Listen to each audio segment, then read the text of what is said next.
The Odyssey, OAU Medics 2001 set.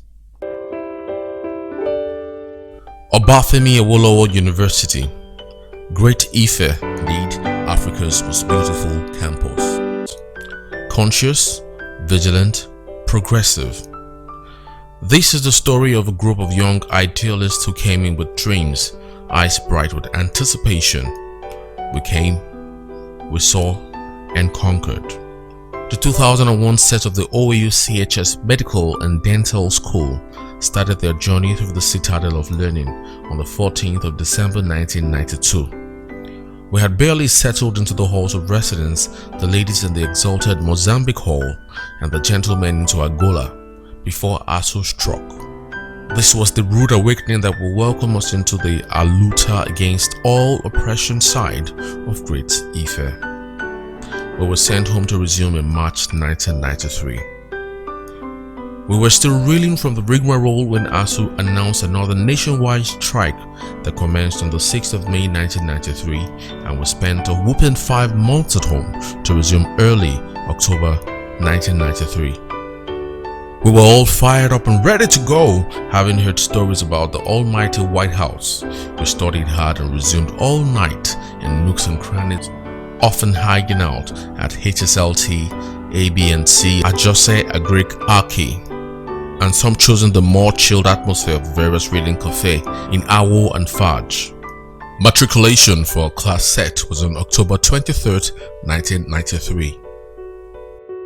We finished the first semester of our Part 1 in December 1993. 1 whole year after resumption, the rest of Part 1 passed without incident. However, being a student within the walls of a woke university, always at the forefront of the fight for social justice, had its downsides. Our resumption into Part 2 was delayed by the aftermath of the June 12, 1993 crisis, and we didn't resume classes in Part 2 until November 1994. So you can imagine, once the bright-eyed innocents were looking a little forlorn by the time resumption rolled by, as we were already counting 2 years and we were just about to commence Part 2. Our once lofty goal of 6 years and then being a doctor was fading away. We learned quickly about 6 plus X and X seemed to be getting longer every minute. Yet we held our chins up. We were on a mission. The first MB which occurred at the end of Part 2 was early in 1996. Time in the crowded MDLs gave more time for bonding and cliques emerged. From the brothers to the gangsters to the jokers and to the afikos, people tried to find their niche where camaraderie was sincere and we bunched together. Forming reading groups, study buddies, seldom was there a lone wolf in medicine. We all needed one another to survive. Lectures droned on and on, from cumulus ophorus to names of organisms in microfarad and formulas in BCH that we struggled to remember. We were on a mission to conquer. It was a struggle to lose some mates to repetitions along the way, but we gained some others and we all trudged on. Such was our fate. We were on a mission to conquer. Part 3 was smooth and short, leaving us to wonder where the time went before we could get used to dissections in the cadaver room. Suddenly the almighty second MB was upon us in May 1997. We sat for what most medical students believe is the most important examination of their lives. The first paper of this exam for our class was on the 1st of May, a public holiday. The end of the examination signaled the end of our journey through the preclinical years. We were weary, we had lost so many, we were almost despondent. Time had passed. At this point, we had started hearing stories of family members and friends who had gone to other institutions graduating after their 4-year courses. We were weary, yes, but we were resolute because we were on a mission. Waiting was a game that we learned early in medical school, and wait we did. For even though we finished our second MBA in May-June 1997, we did not resume to school until October 1997, and this was for a stopgap session in which, out of compassion, the faculty allowed us back to school to start preliminary lectures before we commenced the real clinical period. This we termed Jele Osimi. All along our journey, we lost and gained people through repetitions and school exchange, but every single person added to our allure as a class set imbued us with a wealth of character. A set joined us from Lautech due to accreditation issues, and it was a pleasure to welcome them to the fold. We commenced our journey into the clinicals in January 1998. It was euphoric for us to wear actual ward coats. Ladies and gents would often be seen hanging coats over shoulders and sets over their necks as a way to say, "Please, been in the hospital and I know stuff." We were the kings and queens of Moremi, Awolowo and Fajiri. The medical floor was sought after, distinguished but not void of the usual drama that you would find in the halls of residents of Great Ife.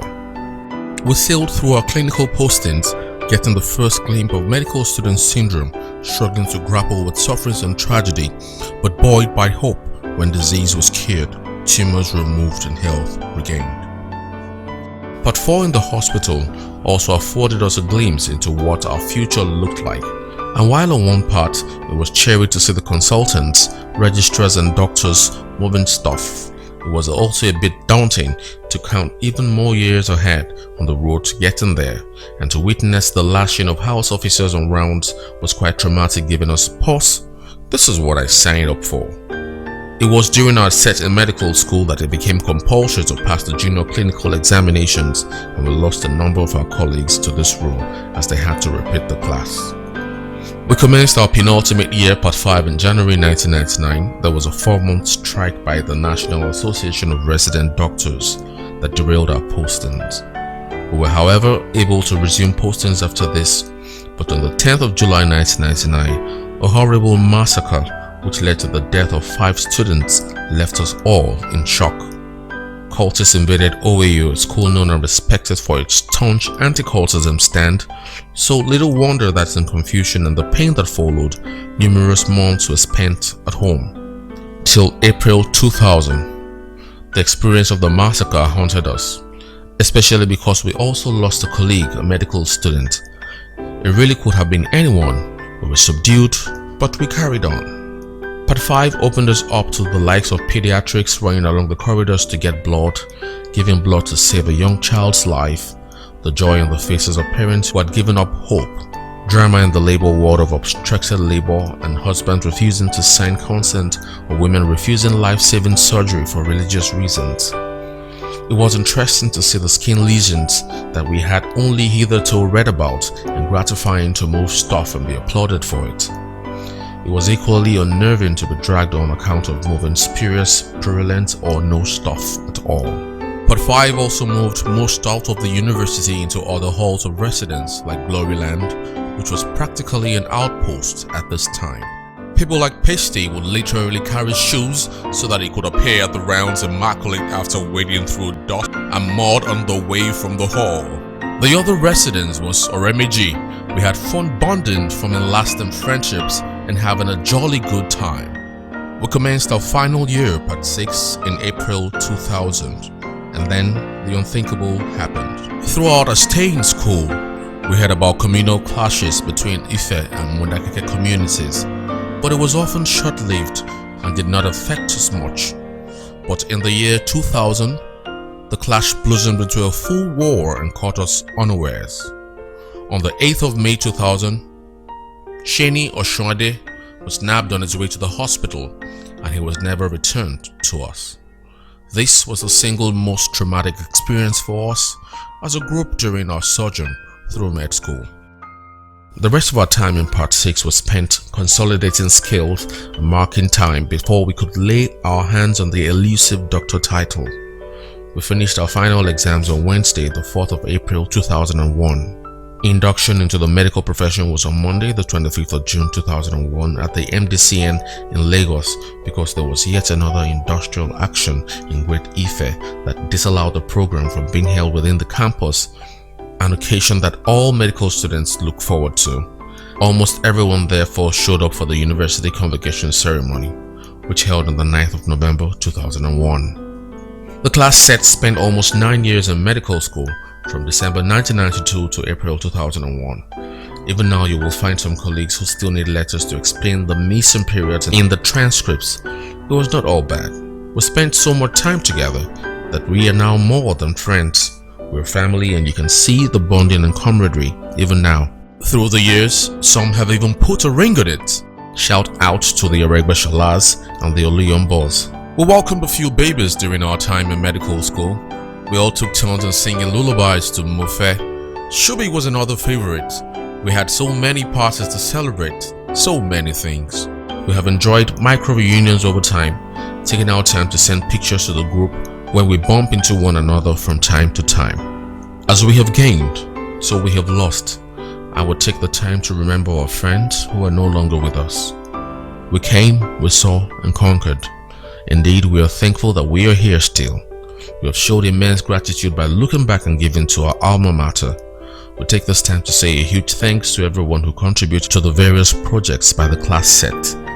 The first round of donations in January 2016 was made towards the installation of the solar system for the Clinical Skills Laboratory, and the second call for donations was made in 2019 to contribute to the Elisha Alumni Students Hostel.